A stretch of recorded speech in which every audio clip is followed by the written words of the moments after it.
ایک گاؤں میں چار دوست رہتے تھے۔ وہ چاروں بے حد نکمے اور کامچور تھے۔ وہ چاہتے تھے کہ ہمیں کوئی کام بھی نہ کرنا پڑے اور کھانے پینے اور رہنے کی ہر چیز بھی میسر آتی رہے۔ ان چاروں میں جو سب سے بڑا تھا وہ بہت چالاک اور ذہین تھا۔ اس نے انہیں لوگوں کو بیوقوف بنا کر پیسے بٹورنے کا ایک عجیب طریقہ بتایا۔ اس نے کہا، ہم کسی دوسرے گاؤں چلے جاتے ہیں، وہاں کے لوگ ہمارے لیے اجنبی ہوگے اور ہم ان کے لیے اجنبی ہوگے۔ ہم گاؤں کے امیر لوگوں کے پاس جا کر جھوٹ موٹ کی کہانیاں سنائیں گے اور اپنی مظلومیت بیان کریں گے، یوں ہمیں کچھ نہ کچھ پیسے مل ہی جائیں گے۔ تینوں دوستوں نے اس طریقہ سے اتفاق کیا۔ چنانچہ اگلے ہی دن چاروں دوستوں نے رخت سفر باندھا اور ایک گاؤں میں پہنچے۔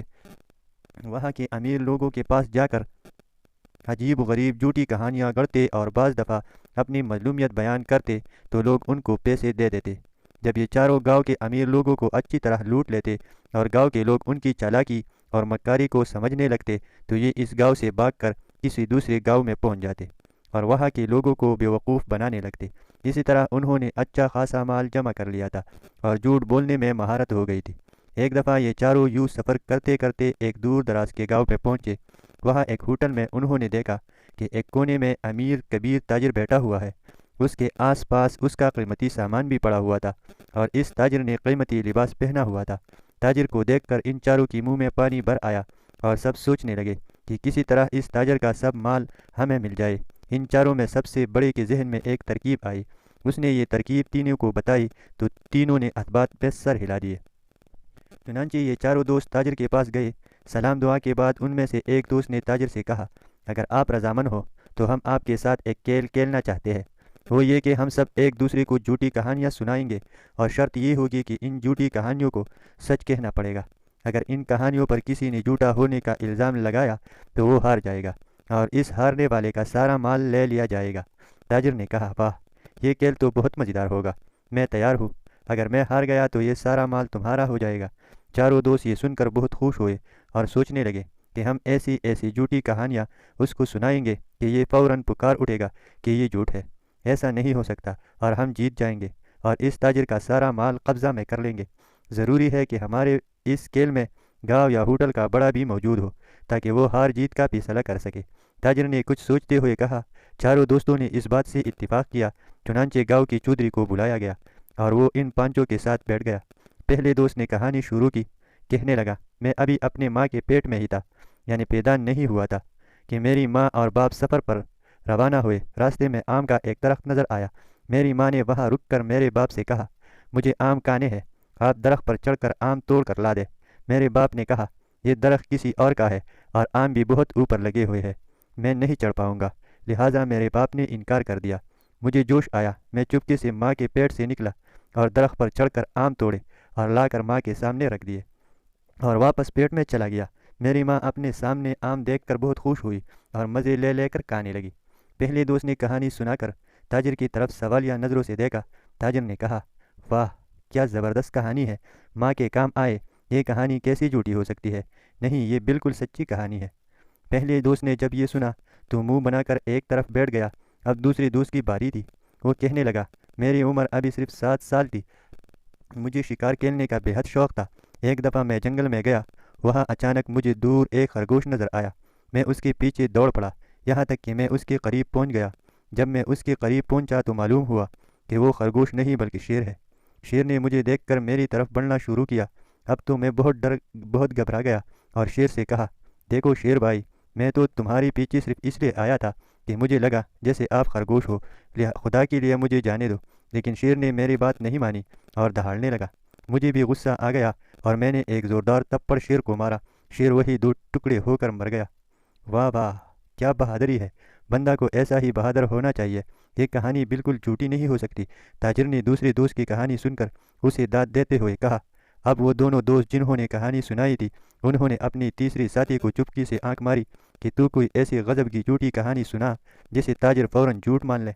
چنانچہ تیسری دوست نے کہنا شروع کیا، مجھے مچھلیاں پکڑنے کا بہت شوق تھا، اس وقت میری عمر صرف 1 سال تھی۔ ایک دن میں دریا کے کنارے گیا اور وہاں پانی میں جال ڈال کر بیٹھ گیا۔ کئی گھنٹوں جال لگانے کے باوجود ایک مچھلی بھی جال میں نہ آئی۔ میں نے 5 کڑے مچھیروں سے پوچھا کہ آج دریا میں مچھلی نہیں ہے کیا؟ انہوں نے بتایا کہ 3-4 دنوں سے ایک بھی مچھلی ہمیں نظر نہیں آئی۔ میں یہ سن کر حیران ہوا اور دریا میں غوطہ لگا دیا۔ دریا کے تہہ میں پہنچ کر میں نے دیکھا ایک بہت بڑی مچھلی بیٹھی ہوئی ہے اور آس پاس کے تمام چھوٹی بڑی مچھلیوں کو کھائے جا رہی ہے۔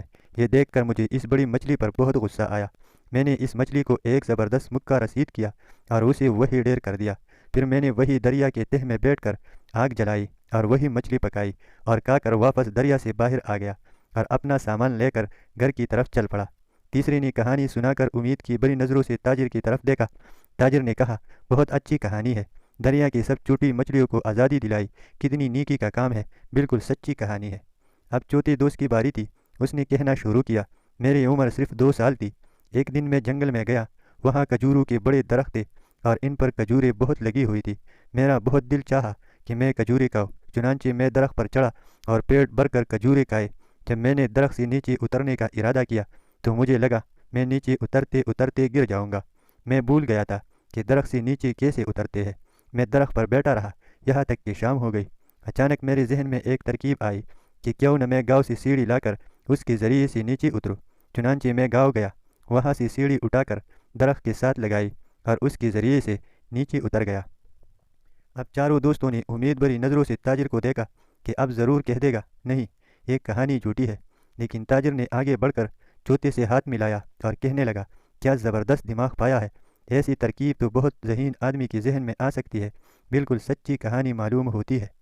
اب تو چاروں بہت گھبرائے کہ کہیں ہم ہار نہ جائے اور ہمارا سارا مال یہ تاجر لے اڑے۔ کہانی سنانے کی باری اب تاجر کی تھی۔ تاجر کہنے لگا، میں نے بہت سال پہلے ایک خوبصورت باغ لگایا تھا۔ اس باغ میں ایک سنہرے رنگ کا بہت نایاب درخت تھا۔ میں اس کی خوب حفاظت کرتا تھا اور اس کو روز پانی دیتا تھا، یہاں تک کہ 1 سال بعد اس درخت پر 4 سنہرے رنگ کے سیب نمودار ہوئے۔ وہ سیب بہت خوبصورت تھے، اس لیے میں نے ان کو نہیں توڑا اور درخت پر لگا رہنے دیا۔ ایک دن میں اپنے باغ میں کام کر رہا تھا کہ اچانک ان 4 سیبوں سے ایک ایک آدمی نکلا۔ چونکہ یہ 4 آدمی میرے باغ کے ایک درخت سے نکلے تھے، اس لیے میں نے ان کو اپنا غلام بنا لیا اور چاروں کو کام پر لگا دیا۔ لیکن یہ 4 بہت نکمے اور کامچور تھے۔ ایک دن یہ 4 بھاگ گئے اور خدا کا شکر ہے آج وہ 4 غلام میرے سامنے بیٹھے ہیں۔ یہ کہانی سن کر 4 دوستوں کے اوسان خطا ہو گئے۔ گاؤں کی چودھری نے پوچھا، ہاں بتاؤ، یہ کہانی سچی ہے یا جھوٹی؟ 4 دوستوں کے ہاتھ پاؤں ٹھنڈے ہو گئے۔ تاجر کی اس کہانی کو جھوٹ کہے تو ان کا سارا مال تاجر کا ہو جاتا ہے، اگر سچ کہے تو تاجر کے غلام قرار پاتے ہیں۔ چنانچہ 4 خاموش ہو گئے، نہ ہاں میں جواب دیا اور نہ ہی نہ میں۔ گاؤں کی چودھری نے ان کو چپ دیکھ کر تاجر کے حق میں فیصلہ کر دیا کہ یہ 4 تمہارے غلام ہیں۔ یہ سن کر وہ چاروں تاجر کے قدموں میں گر پڑے اور لگے معافیا مانگنے۔ تاجر نے چودھری سے کہا، یہ 4 بھاگتے ہوئے میرا سارا سامان بھی اپنے ساتھ لے بھاگے تھے، چلو میں ان کو آزاد کرتا ہوں، لیکن ان کے پاس جو مال ہے وہ میرا ہے۔ چنانچہ گاؤں کی چودھری نے ان 4 دوستوں کے پاس جتنا مال تھا وہ سارا تاجر کو دے دیا۔ وہ تاجر سارا سامان اور مال و دولت لے کر چلا گیا۔ یہ 4 بہت سخت پشیمان ہوئے، انہیں جھوٹ کی نہایت بری سزا ملی تھی۔ 4 دوستوں نے توبہ کیا کہ وہ کبھی جھوٹ کا سہارا نہیں لیں گے اور محنت کر کے